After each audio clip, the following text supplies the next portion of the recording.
The IRS apparently used for political purposes information about people's beliefs, whether they were religious beliefs or political beliefs, potentially to deny people their tax status if they tended to have beliefs that were against this administration.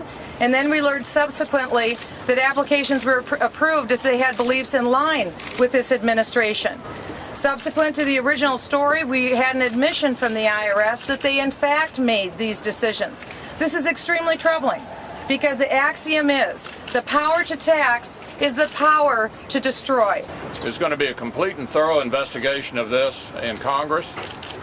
Not only who above may have known about it, but what the rank and file believed was their mission. Whether you're a Republican or a Democrat or an independent in this country, to take the abuse of a $3.8 trillion government, the power of that government, and to use it to stifle opposition is profoundly un-American.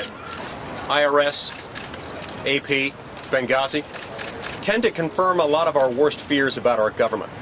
They tend to tell us what we don't want to believe, but that sometimes might be true, that your government's targeting you, that your government's spying on you, and that your government is lying to you.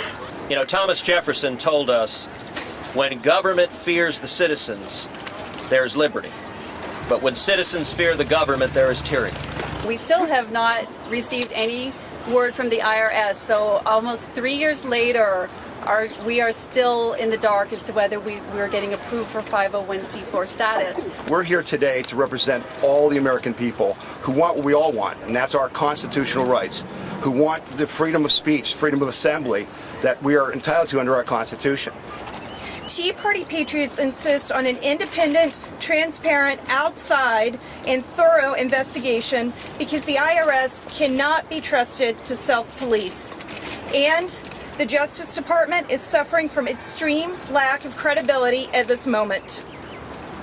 Tea Party groups have been waiting for years for the IRS to treat us fairly and equally.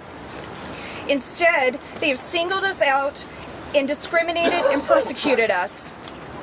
Government agents have used the IRS as a weapon to silence speech. We are now, and we have announced, over about 16 of our clients out of the 27 we have represented since March of 2012 are here with us today. We have 17 clients ready to sue. The IRS event, the scandal, is a pattern, actually. It's not an isolated event. This is why we started Tea Party organizations over 3 years ago. We've seen these patterns of government tyranny happening, and this is just the house of cards beginning to fall apart. This is not a short-term political issue. This is a civil rights issue.